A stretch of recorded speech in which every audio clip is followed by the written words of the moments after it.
Muy bien, pues queremos darle la bienvenida a todas las personas que nos ven y nos escuchan en otros lugares, otros países de habla hispana, y que la paz del Señor esté con ustedes. Esperamos que este mensaje pueda llegar a sus corazones desde esta ciudad del estado de Morelos, y la iglesia dice: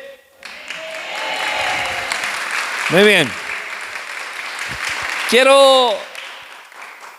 Quiero empezar con una palabra que ha sido durante la historia, antes de entrar en el tema, desde la historia de la humanidad ha sido polémica, y es la palabra libertad. Cuando la persona está enferma y logra sanidad, se dice que está libre de enfermedades. Cuando la gente es pobre y Dios le bendice, se dice que tiene libertad financiera. Cuando las personas en el tiempo pasado sufrían de esclavitud y les era otorgada la libertad, le decía que ellos eran libres de esclavitud. Y así podemos nosotros ir enumerando muchas cosas y conceptos que el hombre ha puesto como raya, como tema de que eso es la libertad. Y hay un debate impresionante en el mundo entero respecto a la libertad.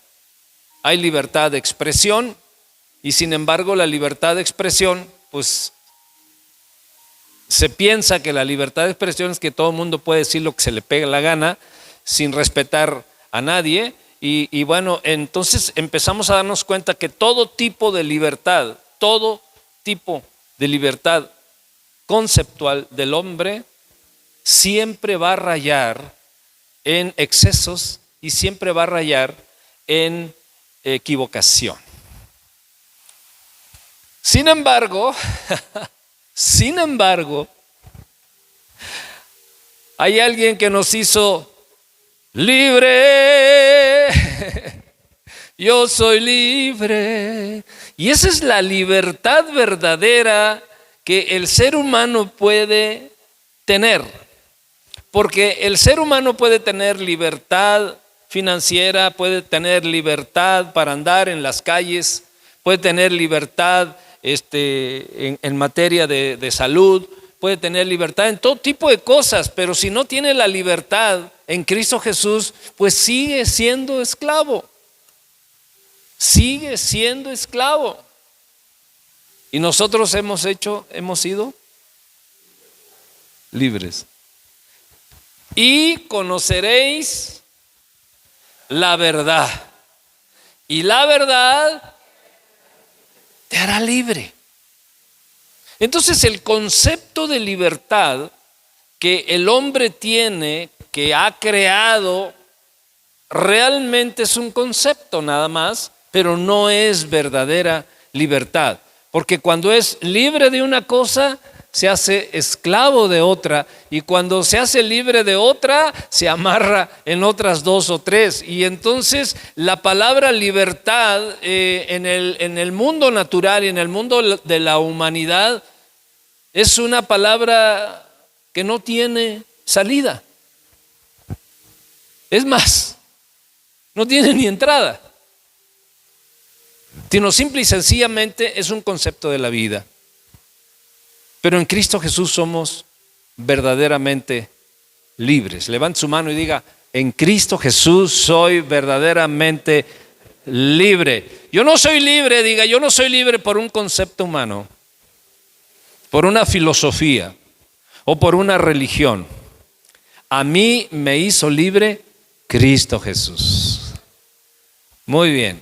Entonces, mis hermanos, hace 8 días hablamos acerca del teba. ¿Se acuerdan qué es un teba? ¿O no se acuerdan qué es un teba? ¿No se acuerdan qué es un teba? T-E-B-A-H. Teba. Esta palabra aparece solamente 2 veces en la historia de toda la escritura. Una aparece en el arca de Noé, y la otra aparece en el cesto En el Moisés, ¿verdad? En el cesto que nosotros conocemos como Moisés, es la palabra Teba. ¿Por qué? Porque era una nave, a fin de cuentas una nave, pero sin timón, sin velas y sin qué? Y sin remos. O sea, el Teba es una palabra maravillosa porque se puede notar que el patrón de un Teba no es un barco que navega de puerto a puerto, lo dijimos hace 8 días, sino es un contenedor que flota y preserva la vida mientras la corriente hace lo suyo. Nos damos a entender. Un Teba, aunque es una nave, pero no es para ir de un lugar a otro, sino es para estar en la superficie y abajo está la tormenta. Y el que da la dirección correcta es Dios, totalmente Dios.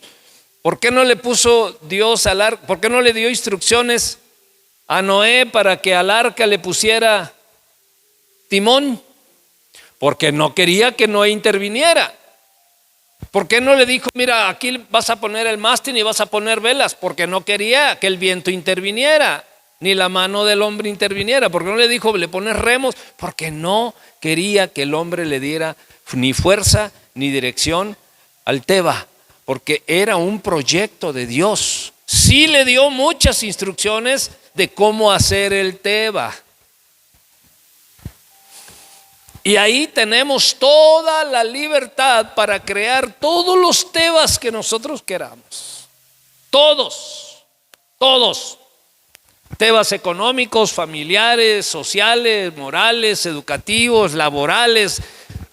Todos los Tebas que nosotros podamos crear, Dios nos dio instrucciones precisas para poder hacerlo. Y esto es, de verdad, es fascinante. ¿Por qué? Porque Dios nos da la libertad de que nosotros hagamos las cosas que podemos hacer, pero que no metamos la cuchara en las cosas donde solamente Dios las puede hacer. Y si nosotros entendemos este principio, mis hermanos, seremos más que vencedores en todas las cosas que emprendamos en la vida. Es más, nadie nos podrá hacer frente. Ya veíamos en el momento de la oración que dice la Escritura que nuestra herencia en Cristo Jesús es tener las mismas puertas del infierno. Lo veíamos en la oración. O sea que nosotros, mientras nosotros estemos en el Teba de Dios, nosotros podemos ser invencibles. ¿Qué podemos ser? Invencibles. Regáleme un vasito con agua. Ahí está mi vasito, madre. Podemos ser invencibles. Diga conmigo, yo soy invencible. Porque de hoy en adelante voy a crear Tebas para mi vida. Gracias. Échele frillito aquí.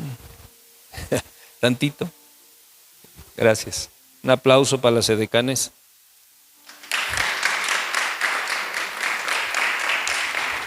A ver, yo pregunto, levanten la mano los que quieran ser invencibles. Muy bien. Entonces, yo creo que todos queremos ser poderosos, todos queremos ser invencibles, todos queremos destruir la oposición, todos queremos que las cosas salgan bien, todos queremos ser más que vencedores. Amén. Muy bien. Entonces, fíjense una cosa. Génesis 7:18 solamente dice que el arca flotaba sobre la faz de las aguas. Eso es lo que dice.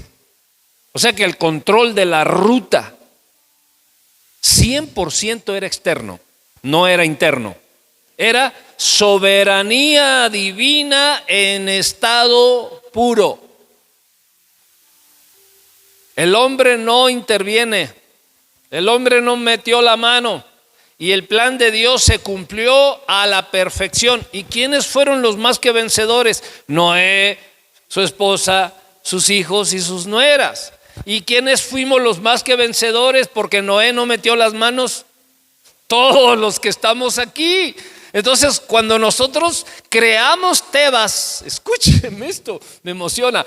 Cuando nosotros creamos Tebas, nuestros hijos, nietos, bisnietos, tataranietos pueden decir gloria a Dios por los bisabuelos que crearon Tebas, por lo cual nosotros estamos hoy en día aquí.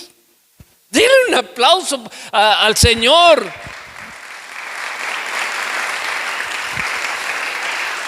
Y cuántas veces, mis hermanos, cuántas veces sufrimos tanto por tratar de tomar el control en las cosas que solamente Dios puede hacer. Y una de ellas, en donde siempre queremos tomar el control, mis hermanos, es en materia del tiempo. En materia del tiempo. ¿Sabes qué dijo el profeta Daniel? Que en los últimos tiempos la gente tendría prisa. La gente andará de aquí para allá, tra. ¿Y qué es lo que sucede hoy en día? Así anda la gente, de aquí para allá, y el tiempo. Nosotros queremos tener dominio sobre el tiempo, pero la Escritura me dice a mí muy claramente que todo tiene su tiempo y todo tiene su hora de ser. Entonces, cuando yo aplico el tema de Dios en materia del tiempo, yo estoy descansado. No, pero es que vas a sufrir. ¿Para qué sufres antes de tiempo? Sufre cuando llegue el tiempo en que tienes que sufrir, pero llora cuando llegue el tiempo en que tienes que llorar, pero gózate en el tiempo en que te tienes que gozar. Y ahorita estamos hablando de gozarnos en el Señor. Gózate en este momento en la presencia de nuestro Dios y no pierdas el tiempo.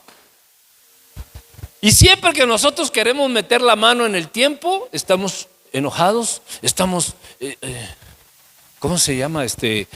Tensos, estamos estresados y es que fíjate que lloras y que no sé qué, y estamos metiendo la mano en el tiempo. Y el Señor dice: ve a la iglesia relajado, gózate en mi presencia, yo tengo todo el control de las cosas, alaba mi nombre, yo estoy ahí, yo te voy a sanar, mis promesas son vivas, relájate.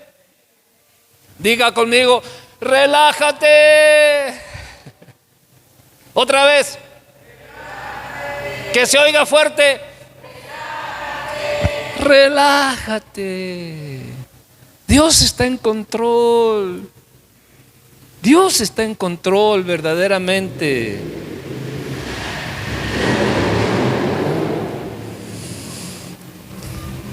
No, estos me vienen a presumir aquí. Saben que yo quiero una Harley. Hay personas que han llegado a ir con adivinos y con brujos y cosas ocultas para tratar de tener el control de las cosas. O sea, el querer tener el control de las cosas es tan enfermizo y es tan adictivo en la gente que muchas veces no toma en cuenta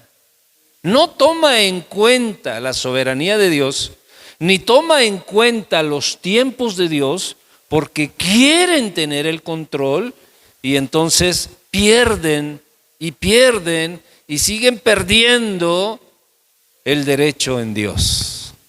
Y cuando la gente pierde el derecho en Dios, diga conmigo, lo ha perdido todo. Lo ha perdido todo. Cuando tú pierdes el derecho en Dios,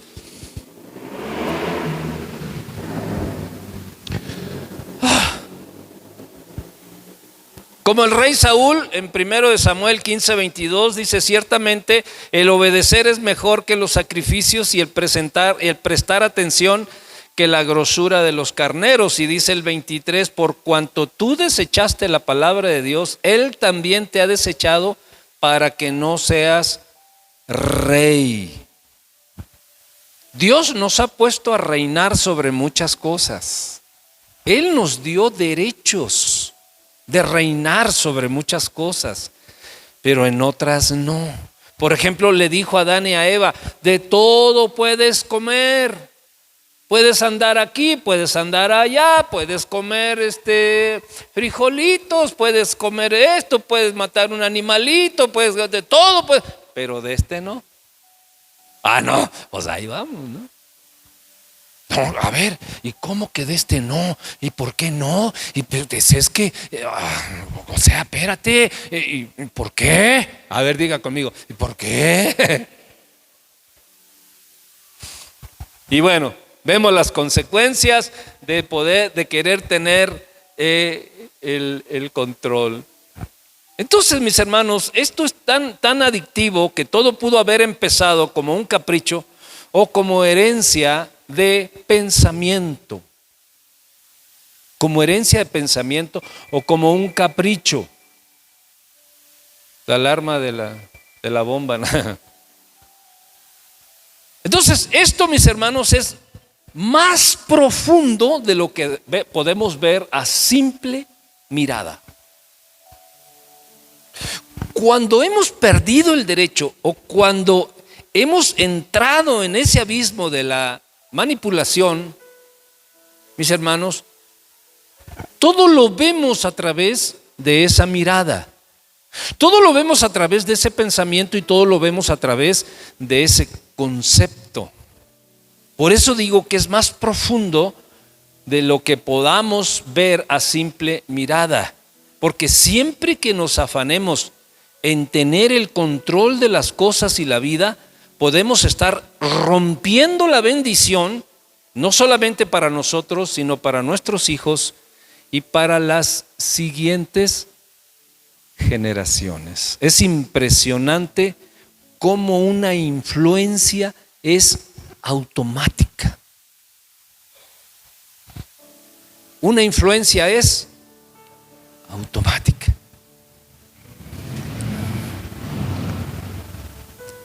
Una influencia es automática. Yo te voy a decir una cosa. Yo me acuerdo de las predicaciones de mi papá. Cuando yo era un niño, mi papá era el predicador de la iglesia y él decía esta frase que recopilé. Y fíjense, desde niño,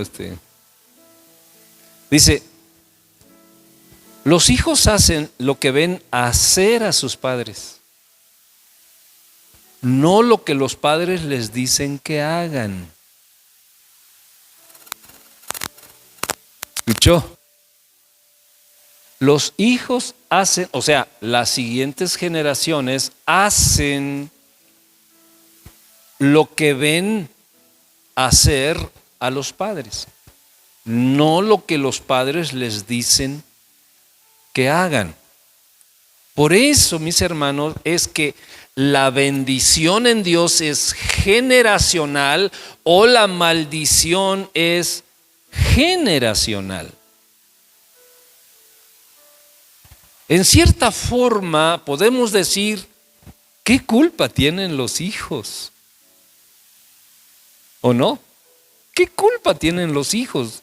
Señor, yo hice cosas, pero ¿por qué mis hijos? ¿Por qué mis nietecitos tan hermosos? Y puede ser un clamor correcto, o sea, puede ser un clamor verdadero. Sin embargo, nos estamos dando cuenta de que el hilo y la temática bíblica no nos dice: Dios hace corte de caja en cada generación. No dice eso, sino que Dios es un Dios de generaciones. Dios es el Dios de Abraham, es el Dios de...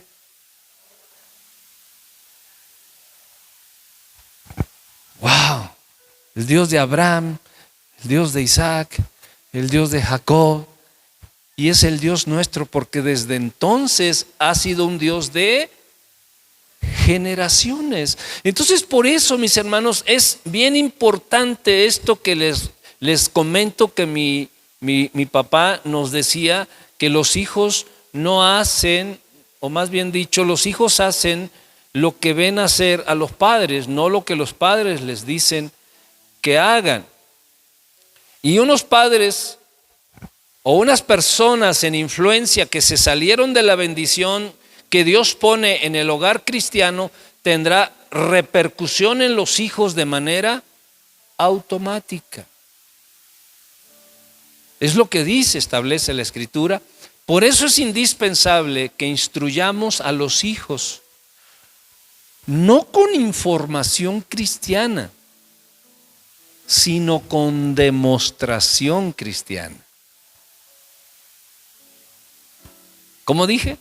No con información cristiana, sino con demostración cristiana, porque todos los que estamos aquí somos redimidos por Cristo Jesús y nos hacemos llamar cristianos, ¿verdad?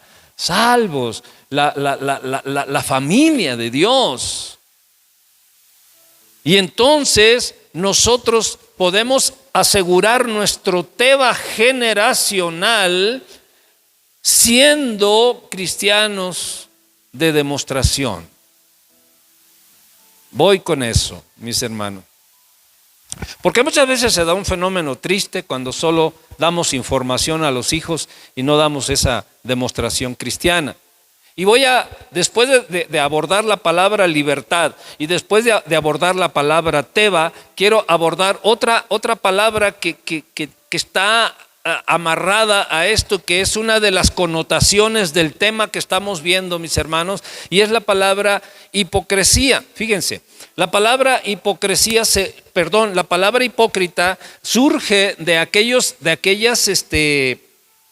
obras de teatro donde querían ocultar el rostro y entonces se ponían una máscara en las obras de teatro, se ponían una máscara y esa máscara se llamaba hipócrita. ¿Por qué? Porque ocultaba la realidad de las cosas y ellos podían ejercer cualquier papel teatral sin que identificaran quién era la persona que estaba llevando a cabo esto. Entonces, y de ahí surge la palabra hipocresía, cuando se dice algo pero se hace otra cosa. ¿Y ustedes creen que podemos engañar a las siguientes generaciones diciendo algo y haciendo otra cosa? No, no las podemos engañar. Y todo aquel que toma el arado, mis hermanos, dice la Escritura, que todo aquel que toma el arado no puede volver atrás. Pero sí puede tergiversarlo. Todos estos palabras y principios, mis hermanos, son dignos de un análisis profundo en nuestra vida cristiana. ¿Por qué? Porque podemos, si utilizamos todas estas cosas, si no analizamos perfectamente lo que Dios nos quiere dar, estamos o podemos estar creando siembras y cosechas de la misma naturaleza. De la misma naturaleza. Porque no podemos crear cosechas de otra siembra, sino que es la cosecha de la siembra que nosotros estamos haciendo. Entonces podrían ser, si nosotros hacemos o si la gente en general hace este tipo de siembras, estamos hablando de que podemos estar creando esclavos. Y esto me asombra todavía más. ¿Por qué? Porque nosotros fuimos llamados a libertad. Fuimos llamados a libertad. Sin embargo, si no entendemos el llamado a la libertad, podemos estar creando esclavos. O sea, con Dios es sí o no. No hay término medio en Dios. Eres sí o no. Eres negro o eres blanco. Eres salvo o no eres salvo.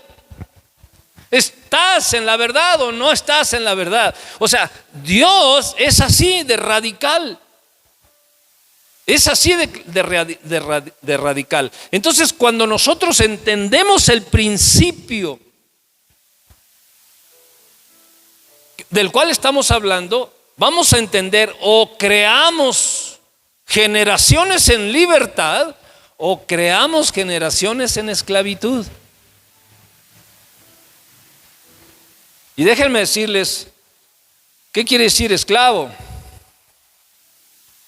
O una de las connotaciones de esclavo. El esclavo está en perpetua condición de deshonor. Un esclavo está en perpetua condición de deshonor. Y esto es algo todavía más grave porque el amo, o sea, el que lo sujetó o su grupo, son como parásitos que ganan honor al estar degradando siempre al esclavo.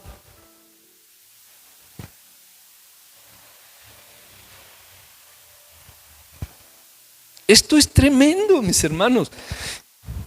Es tremendo.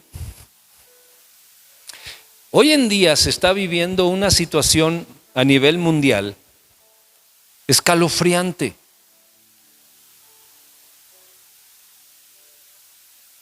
La guerra entre Estados Unidos y China.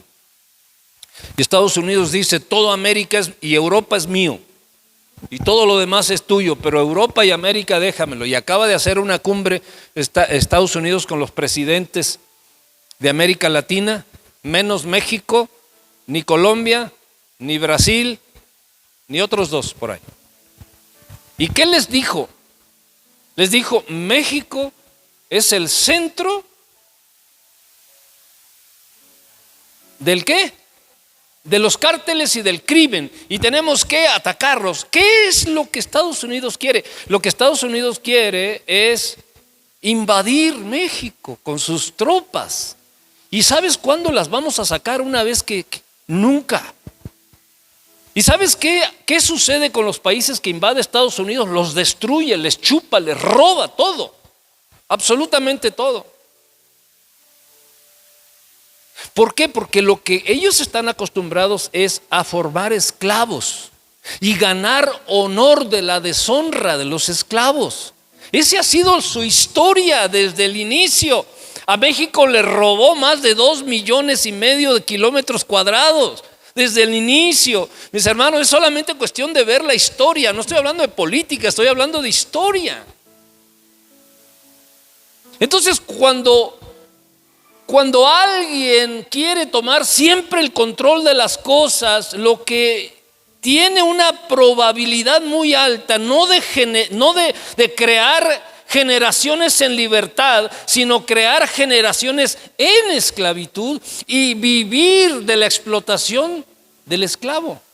Ganarse honor a costa del esclavo. ¿Está conmigo o no? Yo digo, porque estamos hablando de que así opera nuestro enemigo. Nuestro enemigo así opera, siempre te quiere esclavizar, y siempre quiere robarte los valores que Dios ha puesto en ti. Dios ha puesto virtudes, ha puesto valores, ha puesto muchos dones, ha puesto talentos, ha puesto libertad, ha puesto salvación, ha puesto sanidad, ha puesto muchas cosas. Y que el enemigo siempre quiere robar, siempre quiere saquear, siempre está dispuesto a eso. Y si nosotros no entendemos este principio, seremos víctimas. ¿Está conmigo? Todo intento de controlar, limitar, impedir, restringir, inhibir o detener el cumplimiento del propósito y voluntad de Dios en la vida de otros significa rebeldía contra Dios. Fíjense, Dios le dijo al hombre: henchid la tierra y sojuzgadla, o sea, tener autoridad sobre toda la tierra, y le empezó a enumerar sobre las aves del cielo, sobre las bestias del campo, sobre las cosas del mar, sobre esto, sobre aquello, pero nunca le dijo que tuviese autoridad sobre la humanidad. Fíjense qué tremendo. Dios le dijo: puedes tener autoridad sobre esto, y le dijo, y eran tantas cosas sobre las cuales nosotros hoy en día tenemos autoridad y tenemos señorío sobre todas estas cosas, menos sobre el hermano, sobre la hermana, sobre los hijos. Y no estoy hablando de una autoridad que Dios te da para que podamos educar, no estoy hablando de eso, sino estoy hablando de la manipulación que podamos tener o de tener el control de todas las cosas. Es el tema, nos gusta tener el control. Entonces, mis hermanos, esto equivale, dice la Escritura, pero esto equivale al pecado de la brujería, que se define como todo intento de controlar la voluntad y el espíritu de otro. Por eso hace 8 días yo les decía, aquí no manipulamos a nadie, aquí damos instrucciones precisas para poder crear tebas, muchos tebas. Dios quiere que creamos tebas, protección, naves, que sean blindajes. O sea, nosotros podemos crear muchos blindajes y Dios se encarga soberanamente de llevar esas naves al lugar correcto para ser más que vencedores, para ser siempre prósperos en el Señor. Hay un chiste, ¿no?, que es muy conocido, y no voy a poner apellido mexicano, latino. Dice: Mr. Smith, ¿es cierto que su mujer lo domina? Y se oye una voz por ahí que le dice: dile que no. Se oye la voz de la esposa que le dice: dile que no, dile que no. Entonces, mis hermanos, podemos nosotros estar siendo dominados sin darnos cuenta.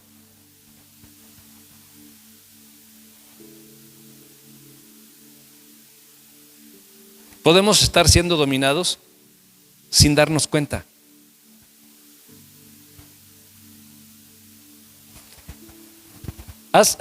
¿Cuándo fue? Ayer, antier, estaba platicando con el hermano Daniel y acerca del 100 pies. Y el 100 pies no es un animal rápido que brinque y te pique, no, sino que es un animal lento que tú necesitas estar dormido o estar muy, muy distraído, y se sube y hace pequeñas incrustaciones, y esas pequeñas incrustaciones traen una anestesia, un anestésico.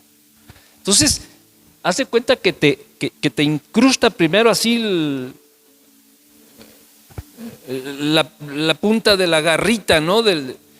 Y está anestésico, entonces te duerme, y luego poco a poco va enterrando más y más y más hasta que suelta todo el veneno y produce el desastre.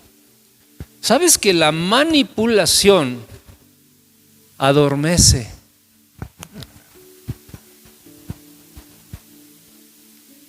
Y podemos estar siendo bien manipulados y no nos damos cuenta.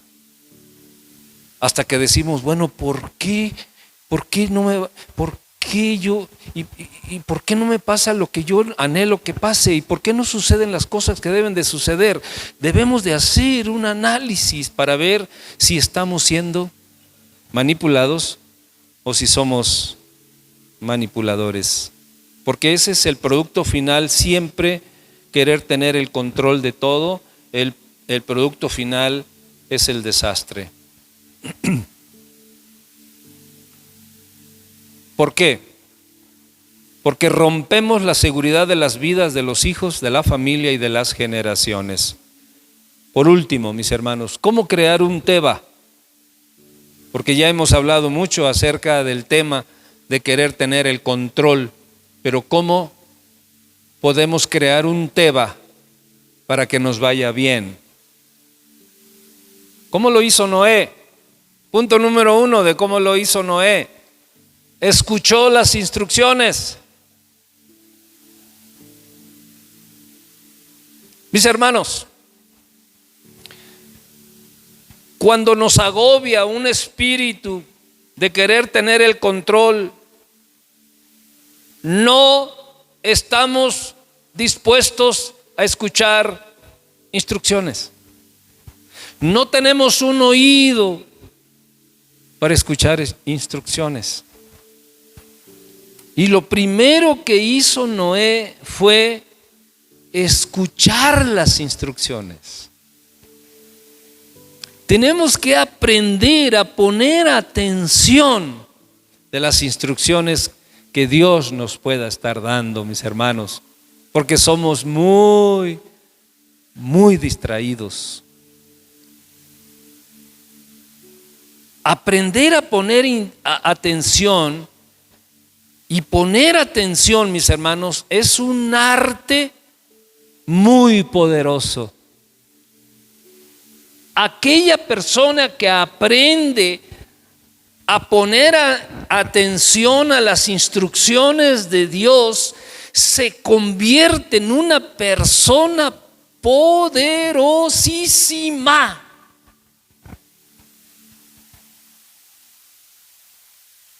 Porque va a ejecutar las instrucciones que se le han dado de manera específica, tanto de alto, tanto de ancho, este material, esta situación, estas cosas, y se va a abocar a las instrucciones precisas. Y Dios va a ser el timón, y Dios va a ser la vela, y Dios va a ser los remos de todo esto, mis hermanos. Entonces es un arte. Saber poner atención es un arte, porque siempre que se quiere dar una instrucción, a la gente le da sueño. ¿O no? Empieza a tener sueño. Salmo 91:1 dice: el que habita al abrigo del Altísimo, ¿qué más? Morará bajo la sombra del Omnipotente. Si tú y yo ponemos atención artística, enfocada en lo que Dios dice en su palabra, dice: el que habita.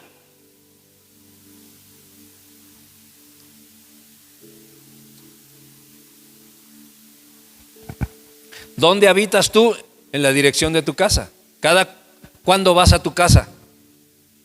¿Todos los días vas a tu casa? Bueno, algunos no, ¿verdad? Se pierden por ahí. Pero ¿cada cuándo vas a tu casa? Todos los días, a cada rato. Entras, sales, habitas, ahí habitas, estás ahí, tienes comunión con tu casa. En tu casa ya sabes dónde está el refri, dónde está la recámara, dónde está el baño, dónde está. Algunos saben mucho más dónde está el refri, por supuesto, ¿verdad? Pero ya caminamos en la casa, ya sabemos dónde vamos, abrimos una puerta, abrimos la puerta del refri, del baño y todo.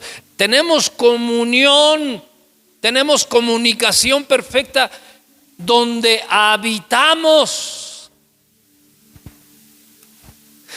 Y la Escritura dice: el que habita al abrigo del Altísimo.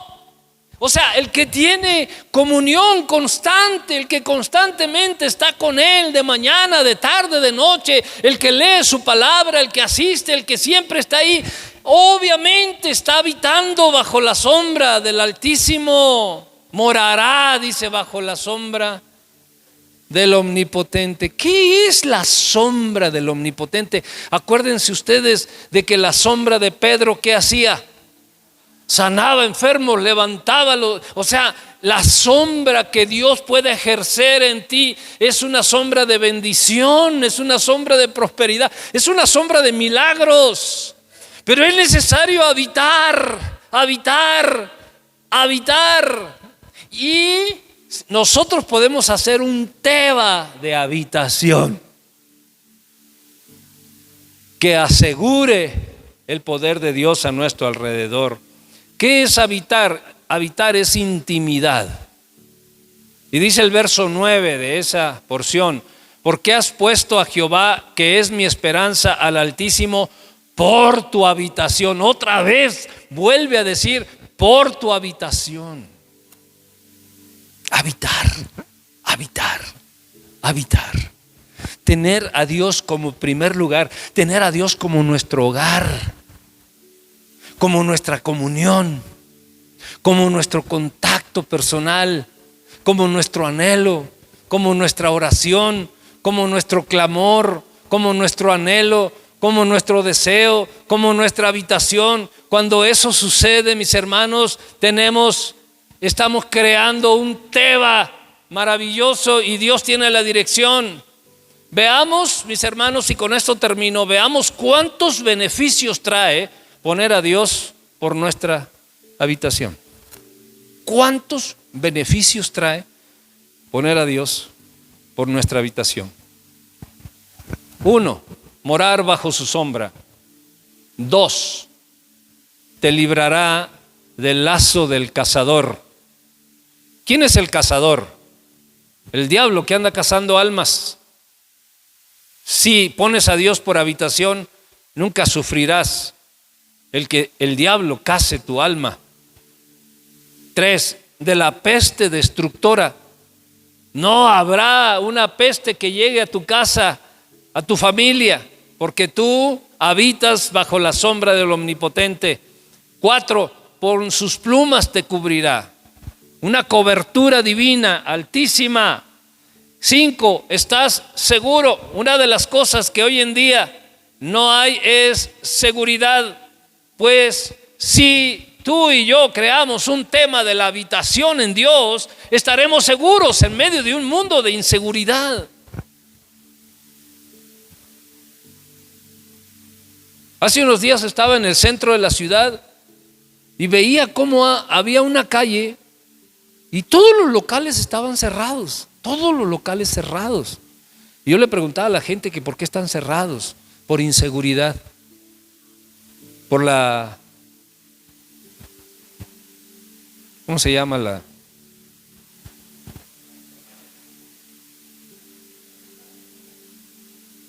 la pedidera de cobro de piso? Pero ¿cómo se llama? Extorsión. Por causa de la extorsión, ¿cuántos negocios están cerrados? Yo iba y me comía un pozolito ahí por Insurgentes. Ah, qué rico pozolito.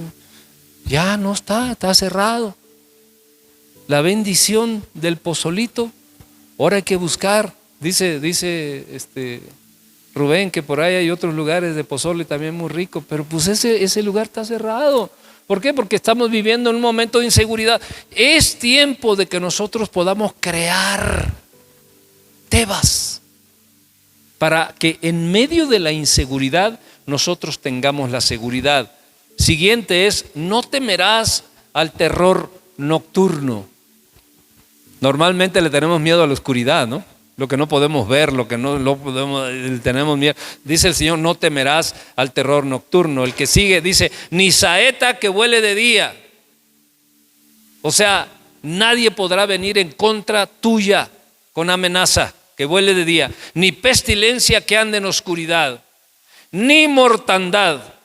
Caerán 1000 y 10,000 y no serás tocado. Y verás la recompensa de los impíos. O sea, Dios te garantiza que si tú y yo creamos un Teba de seguridad, poniendo a Dios como nuestra habitación, veremos la destrucción de nuestros enemigos.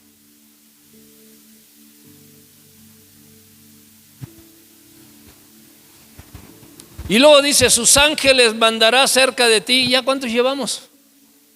¿Cuántos beneficios por tener a Dios como habitación? El que sigue dice: en sus manos te llevará. ¡Wow! En sus manos te llevará. ¿Quién puede vencer a Dios? Nadie puede vencer a Dios. En sus manos poderosas te llevará. En sus manos te llevará. Y luego dice, sobre el león, las serpientes y el dragón pisarás. Me gusta. Pisarás. Quiere decir que cuando nosotros creamos el teba de la habitación, Dios nos da la garantía de hollar serpientes, escorpiones, dice el Nuevo Testamento, pero en el Antiguo Testamento dice que hasta el dragón podemos pisar. ¿Y a quién se le llama dragón? Al mismo Satanás. ¿Por qué? Porque serpientes y escorpiones son demonios, pero el dragón es el mismo Satanás. Entonces, el tener a Dios como nuestra habitación nos da la capacidad de pisar al mismo demonio, al mismo diablo. Y luego dice, te pondré en alto.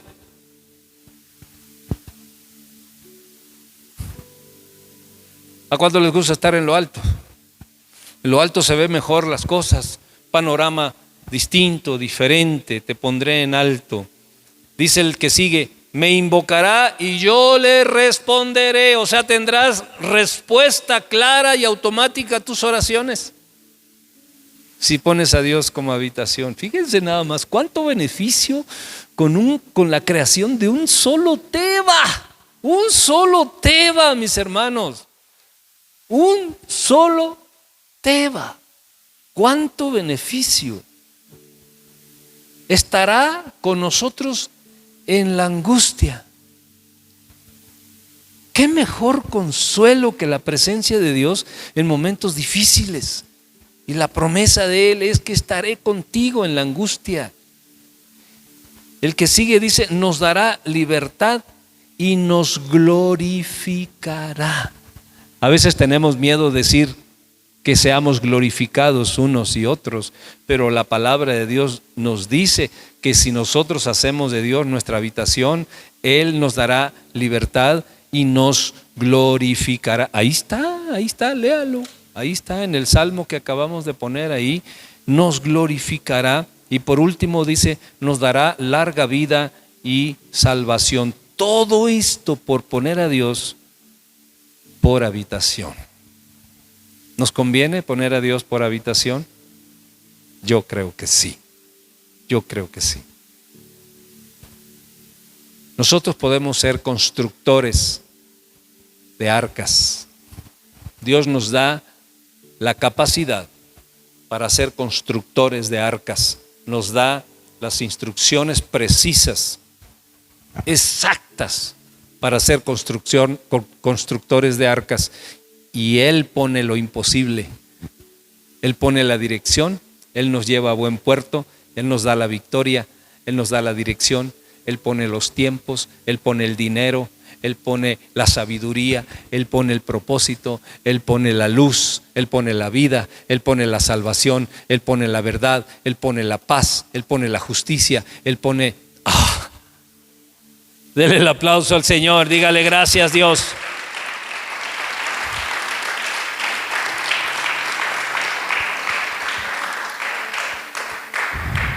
Ponte de pie, mi hermano.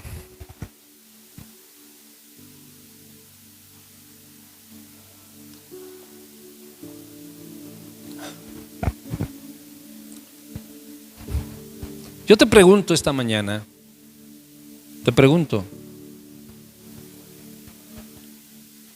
¿quisieras crear un teba?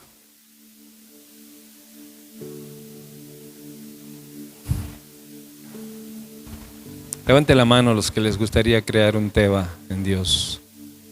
Amén. Mantén tu mano levantada. Mantén tu mano levantada. Cierra tus ojos. Cierra tus ojos.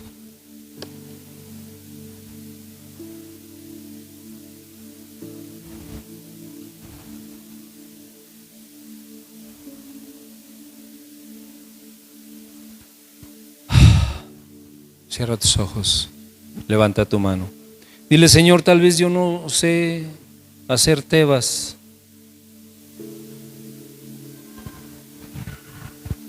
Señor, a lo mejor yo no tengo la suficiente información o no tengo la suficiente habilidad, Señor.